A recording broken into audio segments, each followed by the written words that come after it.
Ustaz Adi, kami ingin tabayun tentang ceramah tausiah Ustaz di YouTube bahwa musik itu halal atau dibolehkan. Jazakallahu khair. Antum kapan melihat tayangan saya? Ini poin pertama. Atau antum melihat utuh atau tidak? Yang kedua, apakah antum hadir di majlis itu cuma melihat atau cuma melihat cuplikan?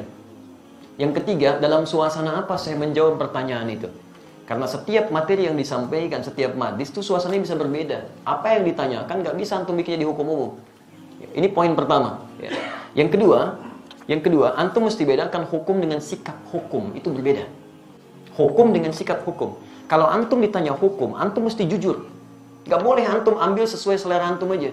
Yang pengen saya begini, itu sampaikan. Yang menurut Nabi padahal benar, antum tutupi karena hanya jamaah ikut keinginan antum. Itu gak boleh. Dosa itu antum. Sikap hukum itu beda. Misal, ada hukum, saya beri contoh, nanti saya teruskan ke musik ya. Ada hukum misalnya untuk sujud nih, setelah i'tidal. Ya, hukumnya ada dua secara umum. Yang pertama adalah sujud dengan menggunakan lutut dulu. Itu ada di Abu Daud nomor hadis 838 dari Wa'il bin Hujur, posisi paling kanan sebelah bawah. Taib. Yang kedua, ada menggunakan telapak tangan. Di telapak tangan dulu, baru lutut. Ya, itu ada di Abu Daud kitab yang sama, nomor hadis 840 dari Abu Hurairah, posisi paling kiri sebelah atas sampai 841. Cuman beda dua nomor. Ini yang disebut hukum. Jadi kalau Anda tanya bagaimana hukumnya, ini dua alternatif yang diajarkan oleh Nabi. Singkatnya ada kemudahan. Anda kalau ingin menggunakan lutut boleh, ingin menggunakan telapak tangan boleh. Karena kita sujud memang hanya menggunakan satu di antara dua itu. Itu artinya kemudahan. Rumus fikihnya disebut al-jam'u wat taufiq. Jadi kalau ada persoalan, hadisnya banyak, antum jangan pilih satu hadis dan antum ikuti, tidak. Kumpulkan semua hadisnya, at-taufiq kemana arah hukumnya. Di situ antum simpulkan. Sampai Ibnul Qayyim al-Jauziyah menulis kitab sifat salat Nabi, beliau menyimpulkan saya pilih yang pakai lutut. Syekh Muhammad Nasiruddin Al-Albani menulis kitab sifat salat Nabi, memilih menggunakan telapak tangan. Jadi kalau antum ngajinya menggunakan kitab sifat salat Nabi Syekh Al-Albani, pasti pakai telapak tangan itu. Lihatnya. Kalau antum baca kitab Syekh Ibnul Qayyim al-Jauziyah, Masya Allah akan menggunakan lututnya. Nah, dua-duanya dipraktekkan. Nah, jadi kalau antum menggunakan lutut benar, menggunakan telapak tangan benar, yang salah itu ya menggunakan selain keduanya. Bisa pakai kepala duluan gitu kan? Itu kan keliru. Ya. Dan diantara yang pakai kepala duluan belum apa-apa sudah rame gitu kan. Lihat orang pakai telapak tangan disebut ini salah nih, yang benar pakai ini. Mungkin antum ngambil salah satu aja. Dan yang tidak tepat ketika Anda mengajarkan pakai telapak tangan atau pakai lutut, Anda mengatakan ini yang lain salah nih, yang benar pakai ini. Hadisnya dhaif. Antum berani mendaifkan Syekh Ibnul Qayyim al-Jauziyah, antum siapa? Kan? Antum mengatakan yang pakai telapak tangan salah, antum di mana makamnya Syekh Al-Albani?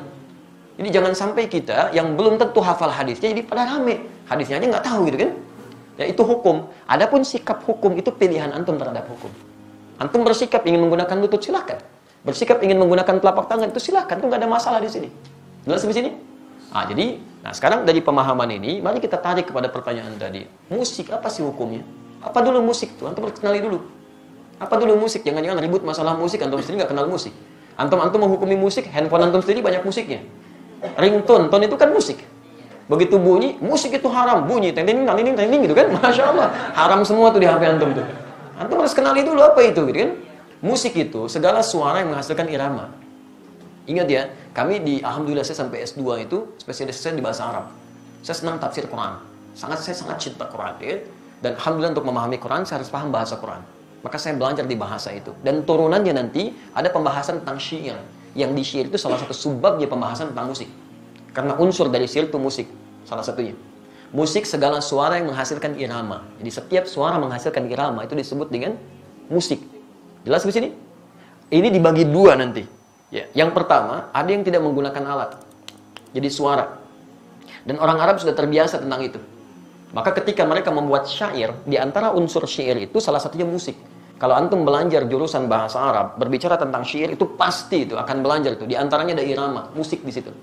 Kalau diturunkan ada 16 rumus, disebut dengan bahar di ilmu arud. Ada bahar tawil, ada madid, ada rajaz, ada macam-macam. Dari sejak zaman jahiliyah sudah ada.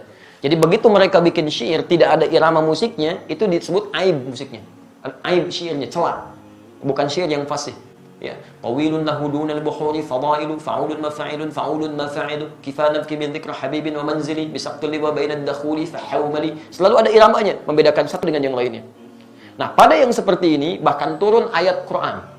Saya ulang ya, bahkan surah khusus yang membahas tentang kebiasaan mereka. Surah ke-26, disebut Asy-Syu'ara.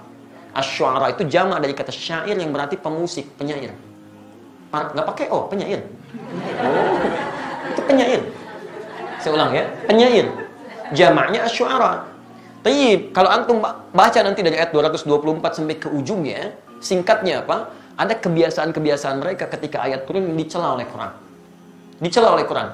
Wasyu'ara yattabi'uhumul ghawun, dan para penyair itu seringkali menghadirkan hal yang tidak bermanfaat. Wa hum fi kulli wadin yahimun, ada yang datang ke lembah-lembah nyari inspirasi sehingga ibadah ditinggalin. Datang ke lembah, jadi apa Pak? Nyari ilham. Kan ilham tetangga Bapak. Oh enggak, saya di sini. Nyari itu, cari inspirasi, nulis macam-macam. Sehingga maaf, kebaikan-kebaikan diabaikan. Kan sholat tertinggal, macam-macam tertinggal. Zaman jahiliyah banyak yang begitu. Sehingga ketika zaman Islam dibedakan. Yang seperti ini gak ada banyak manfaatnya. Bahkan ada yang menuduh Nabi SAW. Ada yang menyerang Nabi dengan syair. Banyak. Ada Zuhair bin Abi Salma sebelum dia taubat. Nyerang Nabi itu. Disebutkan begini, dan sebagainya. Apa yang terjadi? Sisi lain, banyak juga penyair muslim. Di antaranya Hasan bin Sabit. Hasan bin Sabit bahkan langsung disebut sebagai syairun Nabi. Seorang penyair yang membela Nabi SAW. Jadi begitu di sudut sana mencela Nabi, di sini kemudian membalas dengan membela Nabi SAW. Dan tidak sedikit pembelaan itu dihasilkan lewat syair. Yang seperti ini langsung disanjung oleh Quran. Illal ladzina amanu, kecuali para penyair yang beriman kepada Allah Subhanahu wa taala. Yang dengan syairnya dijadikan untuk membela Islam dan mengangkat nilai-nilai kebaikan. Jelas sampai sini dulu? Ini sisi yang pertama. Jadi Anda bayangkan, Anda mesti fair di sini. Ada ayat yang mencela keadaan tertentu, ada ayat yang kemudian mengangkat nilai kebaikan di situ. Jelas? Bahkan Nabi SAW pernah kemudian meluruskan ketika seseorang memuji Nabi untuk mengkultuskan. Jangan sebutkan itu, sebutkan yang lain. Dan Nabi SAW ketika pulang dari perang Tabuk pulang, itu disambut dengan syair. Dan beliau diam. Tala'al badru alaina min thaniyatil wada'i, ya wajaba syukru alaina, mada'a lillahi da'i. Dan antum ada yang kemudian membuat dengan musik-musik kasidah itu. Itu asalnya kan itu syair. Ya, dari madid rumusnya. Tala'al badru alaina min thaniyatil wada'i wajaba syukru alaina mada'a lillahi da'i. Ada semuanya di situ. Ya. Sampai orang Arab itu Pak, jangankan masalah seperti itu, lihat binatang, lihat macam-macam, itu memang itu Masya Allah, itu langsung bisa bikin syair. Refleksnya syair. Itu lihat burung aja, burung bulbul lompat-lompat bikin syair. Al-Asma'i pernah bikin, cuma gara-gara burung bulbul lompat ke dahan-dahan bikin syair. Sautu safiril bulbuli hayyaja qalbi thamini al-ma wa zahru ma zahri lafdhul muqali fa anta yasridi wa sayyidi wa mawlani fakam tajumuni ghajirin uqalqali qataftuhu min wadatin fi hadha ar-rajuli faqala la faqad ghada muharmili wal walad wali yawaidani faqultu la tuwalbili fabayyinul lu'ali qalat law hina kadha in hadadul muqali kahatan kakailali tabtabi tabtaburi. Ada semuanya. Dia bikin itu. Dan dalam suasana membikin itu Nabi biasa saja. Jadi ketika buruk dicela oleh Nabi, ketika baik didiamkan oleh Nabi. Maka dari sini ulama sepakat dalam persoalan syair, musik yang berasal dari suara. Awas ya, berasal dari suara itu terbagi pada dua bagian. Ada yang dicela sampai tingkat keharaman ketika menjauhkan dari Allah Subhanahu wa taala, membuat diri lalai, makruh dengan kalimat-kalimat yang tidak pantas dan yang haram. Jelas? Tapi kalau yang dimaksudkan kalimat-kalimat kebaikan, sampai Imam Syafi'i punya syair disebut Diwan Asy-Syafi'i, ajakan pada kebaikan, ketaatan di situ, itu dibenarkan oleh para ulama. Tidak ada masalah di situ yang disebut dengan hukum boleh. Jelas di sini? Jadi pernyataan saya jangan di framing gitu kan, jangan dipotong seakan-akan Ustaz dibolehkan ini. Kata siapa? Saya nggak pernah membolehkan itu. Hukumnya ada di Quran, turun sejarahnya, antum bisa lihat, ini yang tidak boleh, ini yang boleh. Nah, sekarang alat musik. Bagaimana dengan alat-alat musik? Antum bisa perhatikan kalau munculkan hadis-hadisnya, ada yang langsung dicela, bahkan didekatkan dengan zina. Kan? Allah Subhanahu akan datang di masa nanti orang-orang menghalalkan zina, menghalalkan khamar dan menghalalkan alat-alat musik, gitu kan? Pernah dengar hadisnya?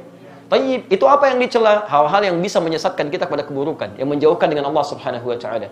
Bahkan disebutkan oleh Nabi, seruling itu bagian dari panggilan setan, gitu kan? Karena ketika dia digunakan banyak orang maksiat di situ. Ya, minum khamar, ada yang mabuk-mabukan, ada yang berzina, ada yang macam-macam. Silahkan cek ya, silahkan antum cek. Setiap kali menemukan musik di tempat-tempat yang tidak baik, pasti turunannya maksiat.